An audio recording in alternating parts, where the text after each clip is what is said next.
महाराष्ट्र सरकार ने दिग्गज गायिका लता मंगेशकर के निधन के बाद सोमवार को राज्य में सार्वजनिक अवकाश की घोषणा की है। जनवरी में कोविड से संक्रमित होने के बाद मुंबई के ब्रीच कैंडी अस्पताल में भर्ती लता मंगेशकर की शनिवार को तबीयत बिगड़ गई और रविवार को 92 साल की उम्र में उनका निधन हो गया। Music composer AR. रहमान ने दिग्गज गायिका लता मंगेशकर के निधन पर कहा कि ये हमारे लिए दुख भरा दिन है। लता जी केवल एक आइकन नहीं, वो भारतीय संगीत और कविता का हिस्सा। ये शून्यता हमेशा बनी रहेगी। उन्होंने कहा कि मैं सौभाग्यशाली रहा कि मैंने लता जी के साथ कुछ गाने रिकॉर्ड किए और उनके साथ कुछ गाने गाए।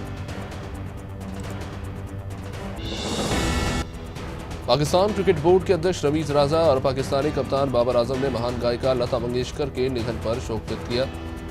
रमीज राजा ने कहा कि लता मंगेशकर कृपा, नम्रता और सादगी की प्रतिमूर्ति थी। बाबर ने इंस्टाग्राम पर लिखा कि एक स्वर्णिम युग का अंत, उनकी जादुई आवाज और विरासत दुनिया भर में लाखों लोगों के दिलों में जिंदा रहेगी।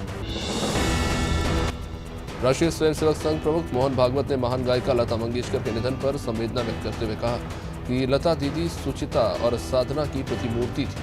उन्होंने कहा कि अपनी स्वर वर्षा से भारतीयों के मनों को तृप्त और शांत करने वाला आनंद धन आज हमने खो दिया। ईश्वर उनके परिवार को इस दुख को सहने का धैर्य प्रदान करे। पूर्व भारतीय ऑलराउंडर सुरेश रैना के पिता त्रिलोकचंद का कैंसर से कई महीने से जूझने के बाद रविवार को निधन हो गया। सेना में अधिकारी रह चुके त्रिलोकचंद ने बम बनाने वाली ऑर्डिनेंस फैक्ट्री में भी काम किया। पूर्व भारतीय ऑफ स्पिनर हरभजन सिंह ने भी ट्विटर पर लिखा कि रैना के पिता के निधन से वो काफी दुखी है और उन्होंने श्रद्धांजलि दी। कांग्रेस नेता राहुल गांधी ने पंजाब के मुख्यमंत्री चरणजीत सिंह चन्नी को आने वाले पंजाब विधानसभा चुनाव के लिए मुख्य कांग्रेस उम्मीदवार के तौर पर घोषित किया है। राहुल गांधी ने कहा कि ये एक मुश्किल फैसला था, लेकिन पंजाब के लोगों ने इसे आसान बना दिया क्योंकि पंजाब के लोग गरीब परिवार से आने वाले मुख्यमंत्री को चाहते थे।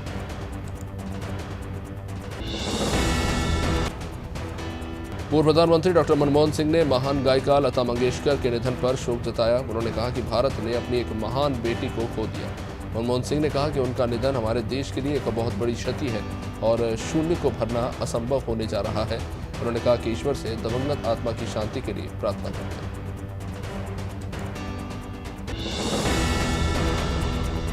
आम आदमी पार्टी के पंजाब से प्रभारी राघव चड्ढा ने कहा कि चन्नी के नाम की घोषणा से पंजाब को कोई फर्क नहीं पड़ता। राघव के अनुसार लोगों ने अरविंद केजरीवाल को जिताने और भगवंत मान को मुख्यमंत्री बनाने का इरादा कर लिया है, पर दुख इस बात का है कि कांग्रेस ने ऐसे शख्स को मुख्यमंत्री उम्मीदवार बनाया जिसने रेत तक बेच खाया। कर्नाटक के कुछ कॉलेजेस में हिजाब पहनने को लेकर जारी विवाद पर प्रदेश बीजेपी अध्यक्ष और सांसद नलिन कुमार कटील ने शनिवार को कहा कि राज्य में बीजेपी सरकार है और हिजाब के लिए कोई गुंजाइश नहीं। उन्होंने कहा कि हमारी सरकार शिक्षा में तालिबानीकरण की अनुमति नहीं देगी और वो मानती है कि स्कूल और कॉलेज में शिक्षा एकमात्र धर्म है। उडुपी में हिजाब विवाद को लेकर राज्य की गुलमर्ग उत्तर सीट से कांग्रेस विधायक कनीज फातिमा ने कहा कि अब तक हर कोई इसे पहनता था, वे अचानक हमें क्यों रोक रहे हैं। फातिमा के अनुसार हम स्कूल यूनिफॉर्म के हिसाब से हिजाब के रंग में बदलाव करने के लिए तैयार हैं, लेकिन हम इसे पहनना नहीं छोड़ सकते।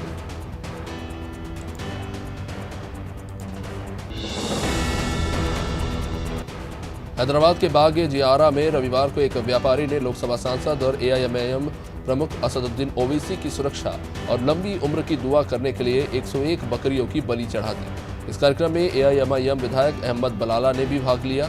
3 फरवरी को दरअसल यूपी में ओवैसी की कार पर गोलीबारी हुई थी।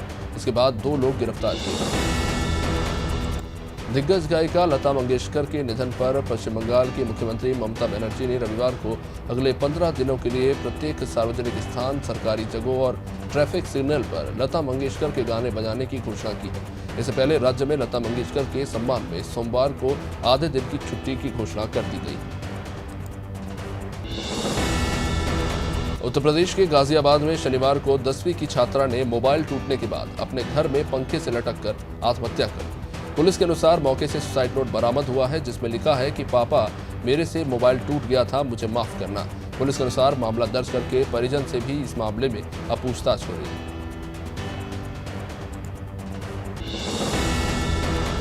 दिवंगत गायिका लता मंगेशकर के निधन पर उत्तराखंड सरकार ने 2 दिन के राजकीय शोक की घोषणा की। प्रशासन द्वारा जारी आदेश के मुताबिक राज्य में 2 दिन सरकारी कार्यालयों में राष्ट्रीय ध्वज आधे झुके रहेंगे। किसी भी तरह के कोई सांस्कृतिक कार्यक्रम आयोजित नहीं होंगे। इससे पहले कर्नाटक ने भी राजकीय शोक की घोषणा की।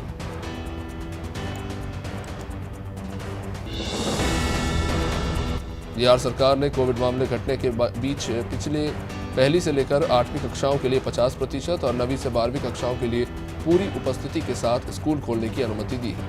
राज्य में कॉलेज और कोचिंग संस्थानों के साथ साथ दुकानें और मॉल और धार्मिक स्थल सामान्य रूप से खोलने की भी अब अनुमति दे दी गई है। हालांकि सिनेमाघर, जिम और रेस्टोरेंट में अभी भी 50% क्षमता ही अनिवार्य है। वहीं लता मंगेशकर के निधन पर महाराष्ट्र के मुख्यमंत्री उद्धव ठाकरे ने शोक जताते हुए कहा कि उनकी आवाज ने भाषा, क्षेत्र, जाति, पंथ और धर्म की बाधाओं को तोड़ दिया। ठाकरे के अनुसार उनके निधन से हर कोई आज दुखी है। एक गौरवशाली युग का अंत हो गया। मात्र आशीर्वाद की वो प्रतीक थी जिनकी आवाज ने सभी के जीवन की हर परिस्थिति को जीवंत कर दिया।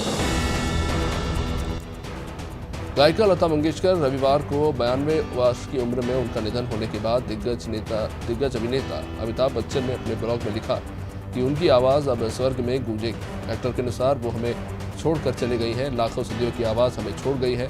सलमान खान ने भी लिखा कि आपकी याद आएगी, लेकिन आपकी आवाज हमेशा हमारे साथ रहेगी। चुनावी राज्य उत्तर प्रदेश, उत्तराखंड, पंजाब, गोवा और मणिपुर में जनसभा संबंधी प्रतिबंधों में चुनाव आयोग ने और छूट देकर कोविड नियमों के पालन के साथ बंद जगहों पर 50% और खुली जगहों पर 30% क्षमता की अनुमति दे दी।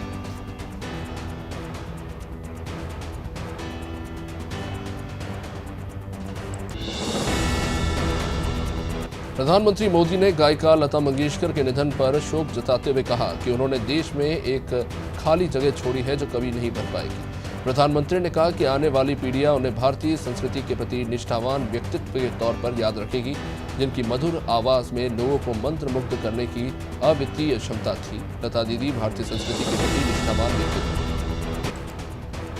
केंद्रीय मंत्री नितिन गडकरी ने दिग्गज गायिका लता मंगेशकर के निधन पर शोक जताते हुए कहा कि उनका जाना देश के लिए अपूरणीय क्षति है। गडकरी ने कहा कि 30,000 से भी अधिक गाने गाकर उनकी आवाज ने संगीत की दुनिया को सुरों से नवाजा है। सभी देशवासियों की तरह मेरे लिए भी उनका संगीत बहुत प्रिय रहा है।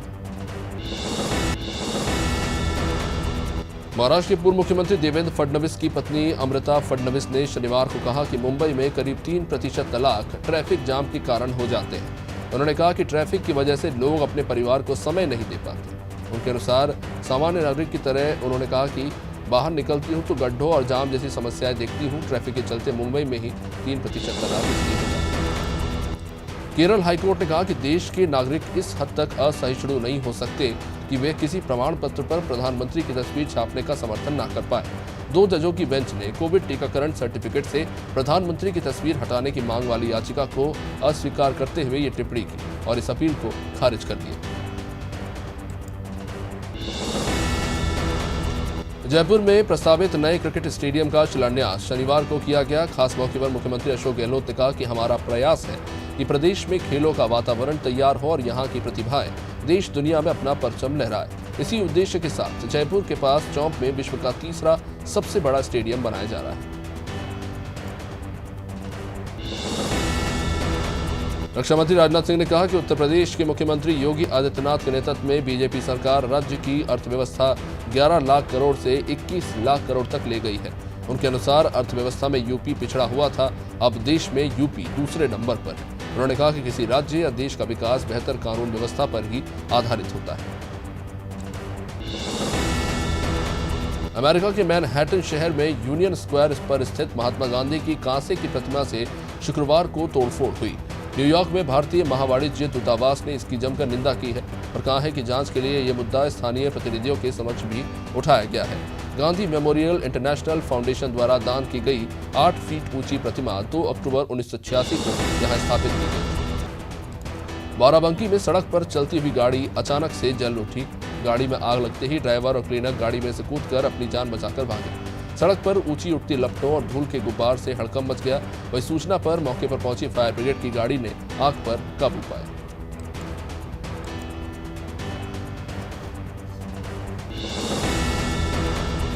बिजनौर की नूरपुर विधानसभा सीट से कांग्रेस प्रत्याशी बाला सैनी ने नूरपुर विधानसभा क्षेत्र के गांव का दौरा किया। इस दौरान कांग्रेस प्रत्याशी बाला सैनी ने लोगों को संबोधित करते हुए कहा कि प्रदेश की भाजपा सरकार में महंगाई आसमान छू रही है। रसोई गैस और डीजल और पेट्रोल के दामों में लगातार वृद्धि हो रही है।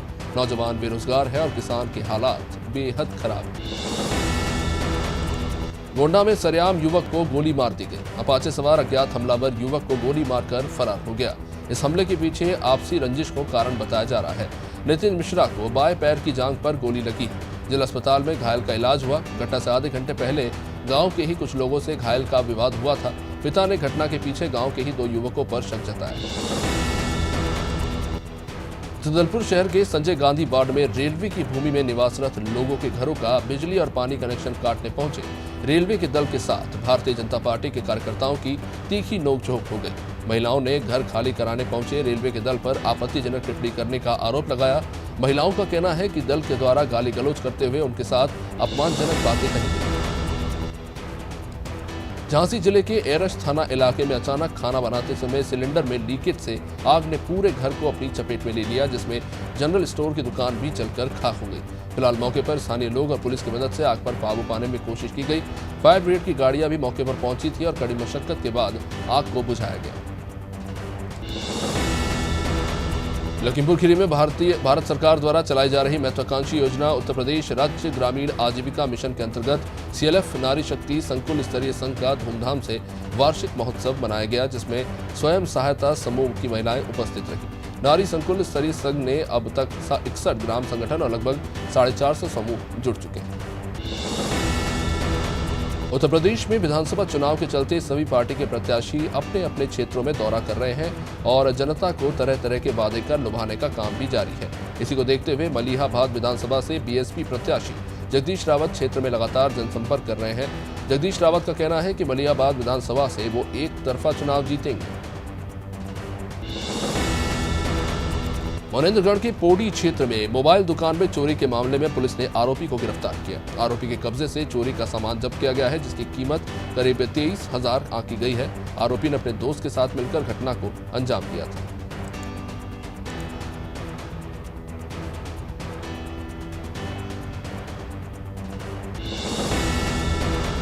बैतूल की मुल्ताई पुलिस को बड़ी सफलता हाथ लगी। पुलिस ने ट्रैक्टर बाइक चोर गिरोह से पूछताछ कर घटना में प्रयुक्त बुलेरो और ट्रक को जब्त किया है, जिसकी कीमत करीब 80 लाख रुपए आंकी गई।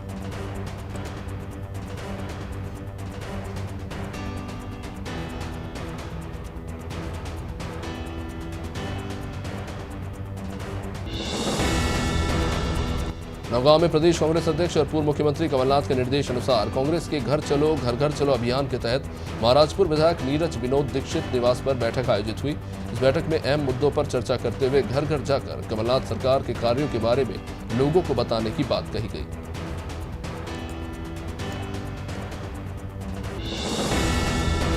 इंदौर में पुलिस कमिश्नर हरिनारायणचारी मिश्र के निर्देश पर पुलिस ने संदिग्ध गतिविधि वाले इलाकों की बारीकी से सर्चिंग की और भंवरकुआं थाना पुलिस ने एक सिविल गाड़ी को शादी के वाहन के रूप में तैयार किया और इस पर शादी के स्टिकर लगाए।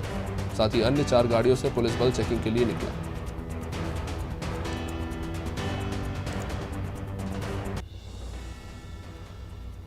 बीजेपी प्रदेश अध्यक्ष BD शर्मा ने पन्ना जिले में सांसद सुविधा केंद्र का उद्घाटन किया। उन्होंने कहा कि ये कार्यालय जनता की समस्याओं के लिए सीधे संपर्क का आधार सूत्र बनेगा।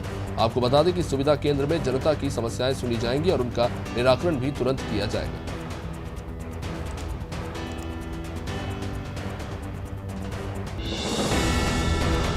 सागर जिले के बंडा में रिश्तों को शर्मसार कर देने वाला ये मामला सामने आया है, जहां एक पिता ने अपनी 2 नाबालिग बेटियों को हवस का शिकार बनाया।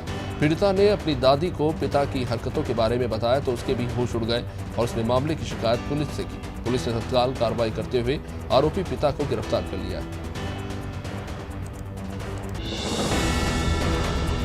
हरिद्वार में एक पीठासीन अधिकारी की संदिग्ध परिस्थितियों में मौत हो गई। पुलिस के मुताबिक सलेमपुर के सरकारी इंटर कॉलेज में कनिष्ठ सहायक के पद पर तैनात अभिषेक की ड्यूटी चुनाव में मतदान अधिकारी के तौर पर थी। शनिवार को मतदान अधिकारियों की रुड़की में ट्रेनिंग थी, जिसके बाद से वो घर नहीं लौट पाए। रविवार सुबह बड़ेही गांव के पास अधिकारी का शव मिला। फिलहाल मौत का कारण स्पष्ट नहीं। हरिद्वार की रानीपुर विधानसभा से भाजपा प्रत्याशी आदेश चौहान लगातार जनसंपर्क कर रहे हैं। और क्षेत्र की जनता से भाजपा के पक्ष में मतदान करने की अपील कर रहे हैं।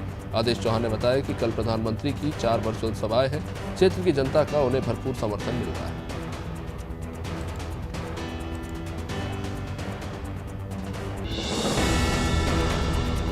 फिल्म अभिनेता राजा बुंदेला झांसी के मवरानीपुर पहुंचे, जहां उन्होंने मवरानीपुर विधानसभा से भाजपा और अपना दल एस की प्रत्याशी रश्मि आर्य के पक्ष में जनता से मतदान की अपील की। इस दौरान अभिनेता राजा बुंदेला ने विपक्ष पर भी हमला करते हुए कहा कि विपक्ष मुद्दा विहीन है। साथ ही जनता से योगी सरकार को फिर से जिताने की भी उन्होंने अपील की।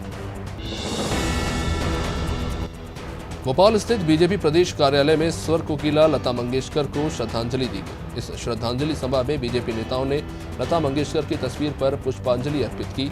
इस दौरान केंद्रीय मंत्री नरेंद्र सिंह तोमर के साथ बीजेपी प्रदेश अध्यक्ष वी डी शर्मा और प्रदेश प्रभारी मुरलीधर राव सहित कई पदाधिकारी मौजूद रहे। भोपाल में तृतीय वर्ग कर्मचारी संघ ने सरकारी कर्मचारियों की मांगों का निराकरण न होने के कारण रणनीति तैयार करने के लिए बैठक आयोजित की। इस बैठक में राज्य सरकार को पत्र के माध्यम से मांगों के निराकरण के लिए ज्ञापन देने की बात कही। साथ ही कहा कि अगर कर्मचारियों के हित में निर्णय नहीं लिया गया तो कर्मचारी सड़कों पर भी उतरेंगे।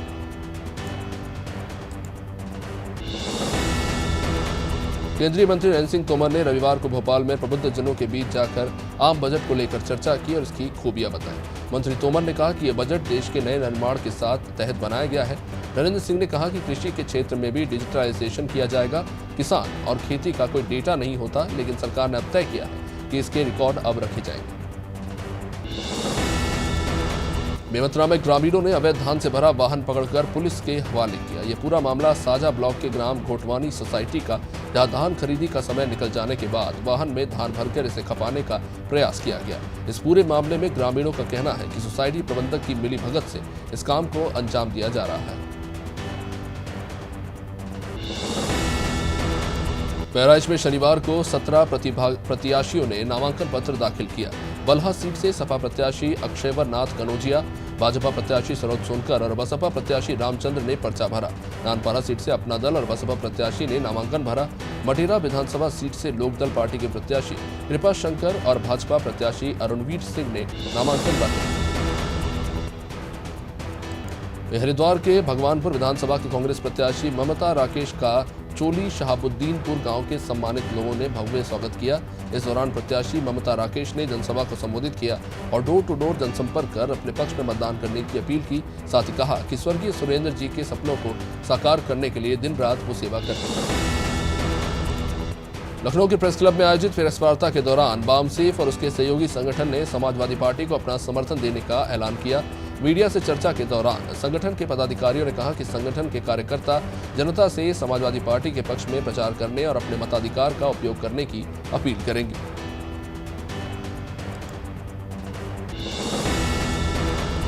सिंगरौली की चितरंगी पुलिस ने 24 घंटे में लाखों की चोरी को अंजाम देने वाले चोर गिरोह का पर्दाफाश किया। पुलिस ने गिरोह के 2 बदमाशों को गिरफ्तार किया है। साथ ही उनके पास से 3,52,000 रुपए की सामग्री भी बरामद की है। एसडीओपी मोरबा राजीव पाठक ने टीम गठित करके ये कार्रवाई की। पुलिस ने आरोपियों के खिलाफ धारा 457 और 380 के तहत मामला दर्ज किया। मेहर टीआई विद्यासागर पांडे का एक वीडियो सोशल मीडिया पर वायरल हो रहा है, जिसमें वो एक युवक की पिटाई करते नजर आ रहे हैं। टीआई विद्यासागर पांडे पुलिस बल के साथ सब्जी मंडी में अतिक्रमण हटाने गए और इसी दौरान पुलिस और लोगों के बीच में छीना झपटी शुरू हो गई।